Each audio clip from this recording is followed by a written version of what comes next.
अस्सलाम वालेकुम एवरीवन, कैसे हैं आप लोग सब। उम्मीद करती हूँ कि आप लोग सब ठीक होंगे, खैरोफियत के साथ होंगे। अल्हम्दुलिल्लाह मैं भी यहाँ बिल्कुल ठीक हूँ। Welcome to my new vlog. आज का जो मेरा व्लॉग है वो बहुत इम्पोर्टेंट है, स्पेशली उन लोगों के लिए जो पाकिस्तान में हैं और अपने इंटरव्यू का वेट कर रहे हैं। आज मैं आप सब के साथ अपनी अमेरिका आने की पूरी जर्नी शेयर करूँगी कि मैं कैसे आई, कौन से वीज़ा पर आई, क्या टाइम पीरियड था, मेरा इंटरव्यू एक्सपीरियंस कैसा रहा, मुझे इंटरव्यू में क्या पूछा, मैं अपने साथ क्या क्या डॉक्यूमेंट्स लेकर आई थी at the time of interview. आज मैं आप सब के साथ अपनी डिटेल्स शेयर करूँगी, तो आज मेरा पूरा व्लॉग देखिएगा। चले मैं अपने घर के काम भी करती जाती हूँ और आप लोग के साथ अपनी जर्नी भी शेयर करती हूँ। सबसे पहला जो स्टेप है वो हमारा है USCIS का, जिसमें हमें फॉर्म I-130 को फ़िलअप करना पड़ता है और फिर हमें उसके साथ एक फ़ीस होती है वो भी पे करनी होती है। और वो फ़िल करके हमें जब आप सबमिट कर दें तो उसके बाद हमें 9 मंथ का वेट करना पड़ता है। वैसे हर स्टेट का अलग अलग टाइम पीरियड होता है, तो मेरा तो 9 मंथ्स में अप्रूव हुआ था। मई 2022 में मेरा अप्रूवल लेटर आ गया था, जो मेरे हस्बैंड के पास आया था US में। अच्छा, उसके 2 दिन बाद जो है मुझे NVC से, मुझे भी और मेरे हस्बैंड को, हम दोनों का NVC से ईमेल आई थी। ये ईमेल जो होती है ये NVC से वेलकम लेटर की ईमेल होती है। इस ईमेल में ये हमें एक केस नंबर प्रोवाइड करते हैं और हमारा ID नंबर प्रोवाइड करते हैं। फिर इस केस नंबर और ID नंबर के साथ ही हमें आगे का जो भी केस होता है ना, वो हमें प्रोसीड करना पड़ता है। अच्छा, इसमें सबसे पहले जो होता है हमें फ़ीस पे करनी पड़ती है, ठीक है। फ़ीस पे करने के बाद जब हमारा फ़ीस का प्रोसीजर हो जाता है तो वो हमारा आगे का स्टेप होता है कि हमें एक पोर्टल मिलता है, जो उस पोर्टल में हम ना केस नंबर और ID नंबर डाल के हम एंटर होते हैं और उसमें हमने सारे डॉक्यूमेंट्स अपलोड करने पड़ते हैं। प्रूफ ऑफ इनकम हो गया, W2 फॉर्म, टैक्स ट्रांसक्रिप्ट, ये बहुत इंपॉर्टेंट डॉक्यूमेंट्स हैं, तो ये मैं आपको बता रही हूँ। बाकी जो भी डॉक्यूमेंट्स की लिस्ट है वो मैं स्क्रीन पे शेयर कर दूँगी, तो वो आप वहाँ पे देख लीजिएगा। ये जो हमारा NVC का स्टेप है ना, ये हमारा बहुत इंपॉर्टेंट स्टेप है, तो हमें बहुत सोच समझ के अपने डॉक्यूमेंट्स यहाँ पे सबमिट करने होते हैं। और जो भी एक डॉक्यूमेंट सबमिट हो गया ना, तो वो फिर ना डिलीट नहीं होता। अच्छा, डॉक्यूमेंट सबमिट करने के बाद जो होता है वो हमारा 40 टू 45 का डेज़ का टाइम पीरियड होता है, जिसमें ये चेकिंग करते हैं और अगर हम उनके मुताबिक होते हैं तो फिर ये हमें ईमेल आती है और ये हमें डॉक्यूमेंट्री क्वालिफाइड कर देते हैं कि हमारे जैसे सारे डॉक्यूमेंट्स अप्रूव हो गए हैं। मुझे जो NVC से ईमेल आई थी, जो मेरा डॉक्यूमेंट्री क्वालिफाइड हुआ था, वो अगस्त 2022 में हुआ था। मुझे थोड़ा सा टाइम लग गया था, वो इस वजह से लग गया था क्योंकि मेरा एक डॉक्यूमेंट मिस था, तो उन्होंने वो 40-45 डेज़ बाद मुझे ईमेल की कि वो डॉक्यूमेंट मिस है, तो वो हमने फिर डाला और सबमिट किया डॉक्यूमेंट, और उसके बाद फिर हमें फिर मज़ीद वेट करना पड़ा। तो इस वजह से आप लोग को मैं ये कहूँगी कि डॉक्यूमेंट सबमिट करने से पहले एक दफ़ा चेक कर लीजिएगा कि आप लोग के आपने सारे डॉक्यूमेंट्स अपलोड किए हैं कि नहीं तो फिर आपको जो है ना दोबारा से 45 डेज़ का वेट करना पड़ेगा। तो इसलिए मेरा अगस्त 2022 में मैं डॉक्यूमेंट्री क्वालिफाइड हो गई थी। अब उसके बाद मुझे जो वेट करना था वो 22 मंथ्स का वेट करना था मुझे। फिर मुझे ठीक 22 मंथ्स बाद जो है मुझे मेरा इंटरव्यू लेटर आया। मुझे मेरा इंटरव्यू लेटर जून 2024 को रिसीव हुआ। शाम के टाइम मुझे रिसीव हुआ था एट अराउंड 5:30। अब इंटरव्यू लेटर के बाद आपके काफ़ी इंपॉर्टेंट काम स्टार्ट हो जाते हैं। लाइक सबसे पहले आपको अपना मेडिकल अपॉइंटमेंट लेना पड़ता है। कराची में अगर आप हैं तो आप विल केयर से ले लें, लाहौर में भी वैसे विल केयर है, और मैं कराची से हूँ तो मैंने कराची के विल केयर से अपना मेडिकल अपॉइंटमेंट ले लिया था। और मेडिकल करवाने से पहले आप लोग लाजमी अपना कोविड सर्टिफ़िकेट और पोलियो सर्टिफ़िकेट ज़रूर लेकर जाइएगा, क्योंकि उसके बगैर आपका मेडिकल इस्लामाबाद सबमिट नहीं होगा। अच्छा, मेडिकल की जो फ़ीस होती है वो सबकी डिफरेंट होती है, तो एज वाइज़ होती है। मेरी जो फ़ीस गई थी वो अराउंड 42,000 गई थी। तो और इसके अलावा मुझे जो है उन्होंने वैक्सीनेशंस भी लगवाई थी। विल केयर वाले जो होते हैं वो ही सारे टेस्ट लेते हैं जो USA एम्बेसी की रिक्वायरमेंट होते हैं। ये जो सारे टेस्ट होते हैं इसमें तकरीबन 1 या 2 घंटे लगते हैं, बस इससे ज़्यादा नहीं लगते। और इसमें आपके ये लोग सारे टेस्ट भी ले लेते हैं और जो वैक्सीन लगानी होती है वो भी लगवा लेते हैं। और फिर आपका 1-2 दिन में ना ये फिर आपको ईमेल करके भी भेजते हैं। और आपकी जो आपका जो मेडिकल फ़ाइल होती है वो ये एम्बेसी भी ईमेल करके आप भेज देते हैं। अच्छा, कुछ डॉक्यूमेंट्स जो होते हैं वो कॉन्फिडेंशियल होते हैं, जो नहीं खुलते ना, ईमेल में भी नहीं खुलते, वो बस वो एम्बेसी वालों के लिए ही होते हैं। अच्छा, अब हमारा मेडिकल के बाद जो हमारा सबसे इम्पॉर्टेंट स्टेप है वो है, अब हमें जाके ustraveldocs.com पर जाकर हमें अपना डिलीवरी एड्रेस जो है ना वो जाके अपडेट करना है। आपने वेबसाइट पे जाके अपना अकाउंट क्रिएट करना है। उसके बाद आपने जाके अपना ईमेल एड्रेस आप चूज़ कर लें। अगर आप अपने घर का एड्रेस डालेंगे तो उसके लिए आपको एक्स्ट्रा फ़ीस देनी पड़ेगी। और अगर आप चाहते हैं कि आपको फ्री में मिल जाए तो आप एमरल्ड टावर 2nd फ्लोर वाला एड्रेस कराची में अगर आप हैं तो आप ये वाला चूज़ कर लीजिएगा, जहाँ पर आपका पासपोर्ट डिलीवर हो जाएगा और आप फ्री ऑफ चार्ज जाके अपना वहाँ से पासपोर्ट पिक कर सकते हैं। तो मैंने तो एमरल्ड टावर वाला ऑप्शन चूज़ किया था। अगर आप अपना डिलीवरी एड्रेस अपडेट नहीं करेंगे तो इंटरव्यू के बाद जब आपका केस अप्रूव हो जाएगा तो वो फिर ना मुश्किल हो जाता है, फिर आपका पासपोर्ट नहीं आता। तो इस वजह से ये बहुत इंपॉर्टेंट स्टेप है, अपने इंटरव्यू पे जाने से पहले अपना डिलीवरी एड्रेस ज़रूर अपडेट कर लीजिएगा। डिटेल्स डालने के बाद जो है जब आप नेक्स्ट करते हैं तो एक स्लिप जनरेट होती है जो आपने लाजमी प्रिंट करवानी है, क्योंकि पासपोर्ट लेने जब आप लेने जाएंगे ना तो वो प्रिंट देखते हैं वो, तो वो प्रिंट ज़रूर आप वो स्लिप आप ज़रूर प्रिंट करवा लीजिएगा। अच्छा, जो अब हमारा नेक्स्ट प्रोसीजर है वो ये है कि अब हमारा जो एनवीसी का जो पोर्टल है वो ओपन हो जाता है। लाइक जैसे इंटरव्यू की जो डेट आती है उस दिन से लेकर जब तक इंटरव्यू हमारा हो नहीं जाता तब तक जो है ना हमारा पोर्टल ऑन रहता है और उसमें हमें हर डॉक्यूमेंट अपना सबमिट करना है। जैसे कि हमारा जो एफिडेविट ऑफ सपोर्ट वाला फॉर्म था वो हमने पहले जो हमने एनवीसी के टाइम पे हमने सबमिट किया था, अब वो हमें अपडेटेड सबमिट करना है दोबारा। हमें दोबारा से वो फॉर्म में जो भी हमारी चेंजेस आ गई होंगी, जो भी अपडेट करना है उसको अपडेट करेंगे और उसके बाद वो दोबारा हम अपलोड करेंगे।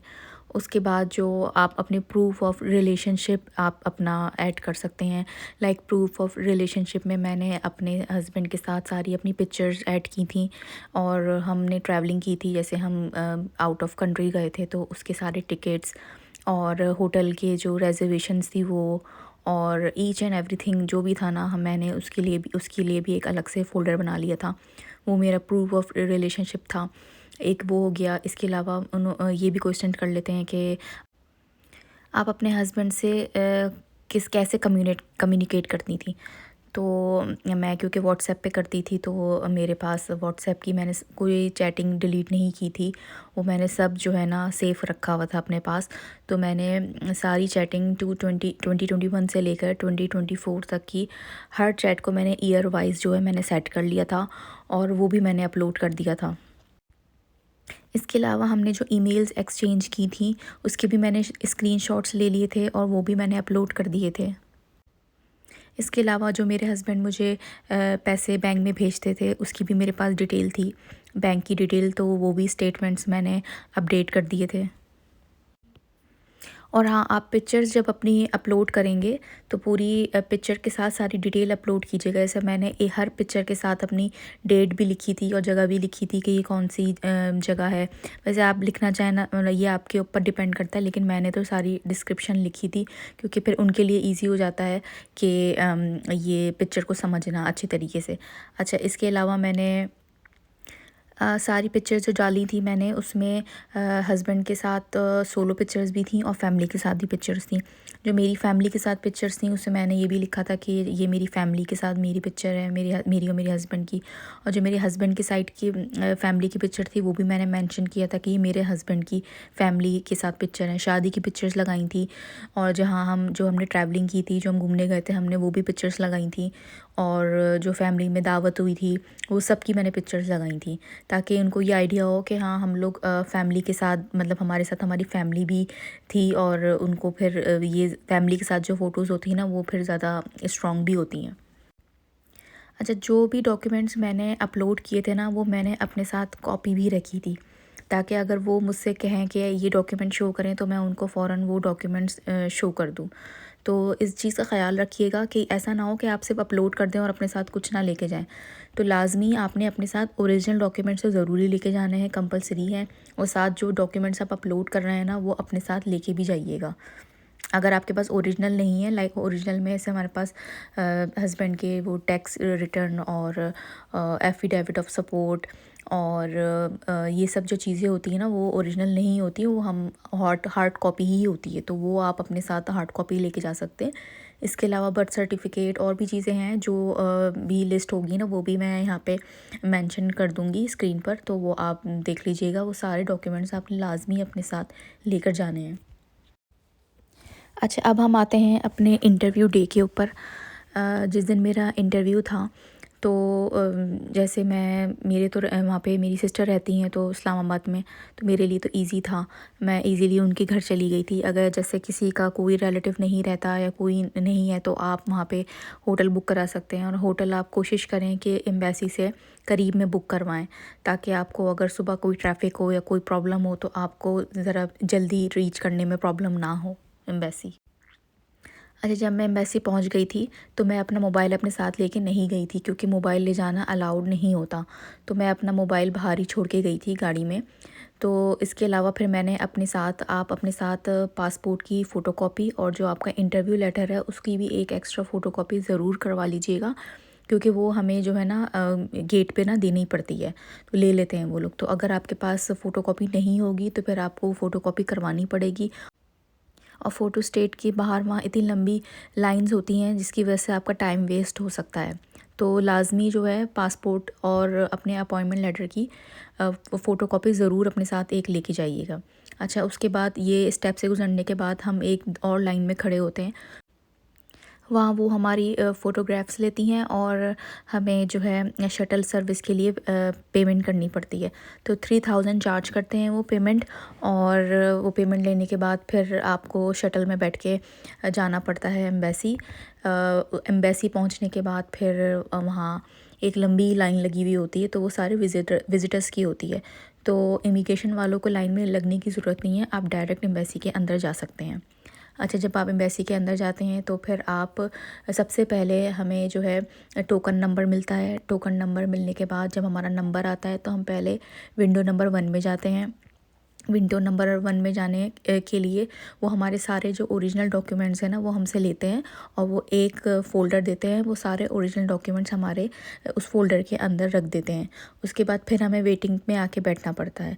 फिर हमें दोबारा कॉल आती है, वो आती है हमें विंडो नंबर 2 से। फिर हम विंडो नंबर 2 में जाते हैं, फिर वहाँ वो हमारी सारी फ़िंगरप्रिंट्स लेते हैं। फ़िंगरप्रिंट्स लेने के बाद फिर हमें जो है वेट करना पड़ता है। उसके बाद हमें थर्ड विंडो से फिर कॉल आती है। उसके बाद फिर हम जब थर्ड विंडो पे जाते हैं ना, तो यहाँ पे हमारा इंटरव्यू होता है।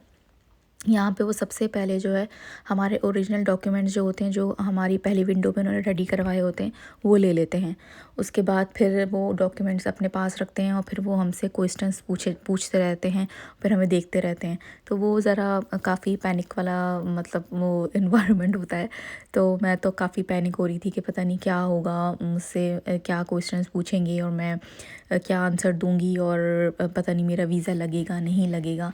लेकिन ये है कि मैं आपको क्वेश्चंस, जो भी क्वेश्चंस पूछे हैं, वो उसकी भी लिस्ट मैं अपनी स्क्रीन पे शेयर कर देती हूँ, तो वो आप क्वेश्चन सारे देख लीजिएगा कि मुझसे क्या क्या क्वेश्चंस पूछे गए। एक बात का ध्यान ज़रूर रखिएगा कि जब काउंसलर ऑफिसर आपसे क्वेश्चंस पूछे तो आपने बिल्कुल कॉन्फिडेंट होकर आंसर देना है। बिल्कुल भी घबराना नहीं है, बिल्कुल भी परेशान नहीं होना, बिल्कुल भी पैनिक नहीं होना। हालांकि वो उस टाइम इंसान हो रहा होता है, लेकिन आपने बहुत कूल डाउन रहना है और उतना ही आंसर देना है जितना कि वो आपसे पूछे। बिल्कुल आपने एक्स्ट्रा नहीं बोलना, बिल्कुल पॉइंट टू पॉइंट बात करनी है। वो सिर्फ़ और सिर्फ आपसे बेसिक क्वेश्चंस पूछते हैं और इसके अलावा जो है ऐसे कोई हार्ड क्वेश्चंस आपसे नहीं पूछते। अच्छा, उसके बाद उन्होंने सारे क्वेश्चंस पूछने के बाद जो है ना मुझसे फिर उन्होंने मुझसे कहा कि आप अपनी एल्बम भी दिखाइए मुझे। तो वो तो मैं अपने साथ एक छोटी सी एल्बम बना के लेके गई थी। मैं अपनी शादी की एल्बम बहुत बड़ी थी, हैवी थी, तो वो मैं नहीं लेके गई थी। तो मैंने क्या किया था, मैंने एक छोटा सा एल्बम ले लिया था, उसमें अराउंड 30 पिक्चर्स मैंने जो है लगा दी थी। शादी की भी थी और जो हम घूमने गए थे उसकी भी पिक्चर्स थी, और जो फैमिली में दावत हुई थी उन सब की मैंने पिक्चर्स उसी में लगा दी थी। तो मेरे लिए वो कैरी करना भी ईज़ी था। तो उन्होंने जब मुझसे फ़ोटोग्राफ्स मांगी तो वो मैंने एल्बम निकाल के उनको दे दिया। उन्होंने मेरी पिक्चर्स बस शुरू की 3-4 ही पिक्चर्स मेरी देखी होंगी, और उसके बाद उन्होंने मुझे एल्बम वापस किया, और देन उन्होंने मुझसे कहा कि congratulations, your visa is approved. बस जो वो टाइम था ना, वो मैं एक्सप्लेन नहीं कर सकती कि वो क्या टाइम था मेरे लिए। मैं इतना अंदर से एक्साइटेड और बिलीव नहीं हो रहा था कि अल्हम्दुलिल्लाह मैं मतलब ये प्रोसीजर से भी मैं गुज़र गई और मेरा वीज़ा जो है ना वो मतलब अप्रूव हो गया है।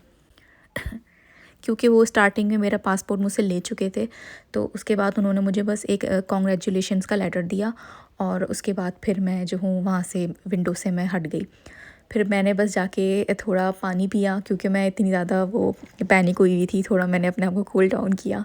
उसके बाद फिर मैं एम्बेसी से जो है ना निकल गई। फिर रास्ते में हर कोई मुझसे पूछ रहा था, जैसे गार्ड जो थे वो सब, आपका वीज़ा लग गया, आपको मिल गया वीज़ा? तो अल्हम्दुलिल्लाह खैर मैंने सबको पॉजिटिव आंसर दिया कि अल्लाह का शुक्र है। अच्छा, इंटरव्यू के बाद फिर मैं घर चली गई थी। फिर वहाँ से जो है नेक्स्ट डे, बल्कि नेक्स्ट डे नहीं, सेम डे ही मैंने अपना स्टेटस देखा तो वो मेरा अपडेट हो चुका था, और एडमिनिस्ट्रेटिव प्रोसेसिंग लिखा हुआ आ रहा था। तो आप एडमिनिस्ट्रेटिव प्रोसेसिंग देखकर बिल्कुल भी घबराइएगा नहीं, क्योंकि ये जो है प्रिंट से होने से पहले ना ये मेंशन कर देते हैं। बाज़ लोग होते हैं वो बहुत ज़्यादा घबरा जाते हैं कि हमारा प्रोसीजर जो है वो, हमारा स्टेटस एपी में चला गया। तो इससे बिल्कुल मत घबराइएगा, इसमें घबराने वाली बिल्कुल बात नहीं है। अच्छा, फिर उसके नेक्स्ट डे जो है मैंने जब अपना स्टेटस देखा तो वो अपडेट हो गया था और लिखा हुआ था कि योर वीज़ा इज़ प्रिंटेड। तो अल्हम्दुलिल्लाह वो बस वो भी एक ख़ुशी का एक वक्त था। तो उसके बाद जो था, अगर मैं इस्लामाबाद अपनी लोकेशन सेट कर देती ना, तो वो मुझे उसी टाइम ही मिल जाता मेरा पासपोर्ट, 2 दिन में मिल जाता। लेकिन क्योंकि मुझे मालूम नहीं था, तो मैंने कराची में ही अपडेट कर दिया था, तो मेरा कराची में जो है ना पहुंच गया था मेरा पासपोर्ट। यानी कि जब मैं इस्लामाबाद से कराची गई हूँ तो नेक्स्ट डे ही मुझे ईमेल आ गई थी कि मेरा पासपोर्ट जो है वो एमरल्ड टावर में आ गया है। तो मैं उसी टाइम जाके अपना पासपोर्ट जो है मैं लेकर आ गई थी। और एक बात और चीज़ का ध्यान रखिएगा कि आपकी जो जब पासपोर्ट की जो आपकी मेल आती है ना, वो स्पैम में फ़ोल्डर में आती है। तो आप लोग घबराइएगा नहीं कि ये इनबॉक्स में तो हमारी ईमेल ही नहीं आ रही है, क्यों नहीं आ रही है। तो ये मेरे हस्बैंड ने मुझे बताया हुआ था कि स्पैम में चेक करते रहना, वहाँ पे भी अक्सर ईमेल आ जाती है। तो मेरी स्पैम में ही आई थी। बस उसके बाद फिर मेरा हाथ में मेरा पासपोर्ट आ गया, मैं गई और पासपोर्ट लेकर आ गई। वो भी एक बहुत ही अच्छा टाइम था। जब मैं पासपोर्ट लेने के लिए गई थी, मैं बहुत ज़्यादा खुश आई थी, मिठाई लेकर आई थी अपनी फ़ैमिली के लिए। तो उसके बाद बस जो आपकी जो जर्नी होती है वो यहाँ पर आके एंड हो जाती है पूरी इमिग्रेशन की। बस उसके बाद मैंने अपनी सारी पैकिंग स्टार्ट करी, और फिर विदिन 2 से 3 डेज़ में मेरे हस्बैंड ने मेरी टिकट्स बुक करवा दी थी, और फिर मैं अराउंड 15 टू 20 डेज़ में मैं यूएस पहुंच गई थी। तो ये थी मेरी अमेरिका की पूरी जर्नी, कि किस तरह से मेरा प्रोसीजर स्टार्ट हुआ, किस तरह से मेरा वीज़ा लगा, किस तरह से ख़त्म हुआ। तो अगर आप लोगों को मुझसे कोई भी क्वेश्चन करना हो, कुछ भी पूछना हो, तो आप लोग कमेंट बॉक्स में मुझसे पूछ सकते हैं। मैं इंशाल्लाह आप लोग को ज़रूर रिप्लाई दूँगी, आप लोग की ज़रूर हेल्प करूँगी इससे रिलेटेड। जब मैं अमेरिका आ रही थी तो मैंने अपनी फ़ैमिली के साथ कुछ पिक्चर्स ली थी, जो मेरे लिए काफ़ी मेमोरेबल हैं। वो मैंने शेयर की हैं, और कुछ मैंने प्लेन में बैठ के कुछ पिक्चर्स ली थी, ऐसी सीनरीज़ ली थी। तो वो ज़रूर चेक कीजिएगा। ये सारी पिक्चर्स मेरे लिए बहुत ही ज़्यादा मेमोरेबल हैं, और मैं जब भी देखती हूँ तो मुझे मेरा वो पुराना वक्त याद आ जाता है। अगर आप सबको मेरी वीडियो अच्छी लगी है तो लाइक, सब्सक्राइब और कमेंट करना बिल्कुल नहीं भूलिएगा। Have a nice day, take care and Allah हाफ़िज़।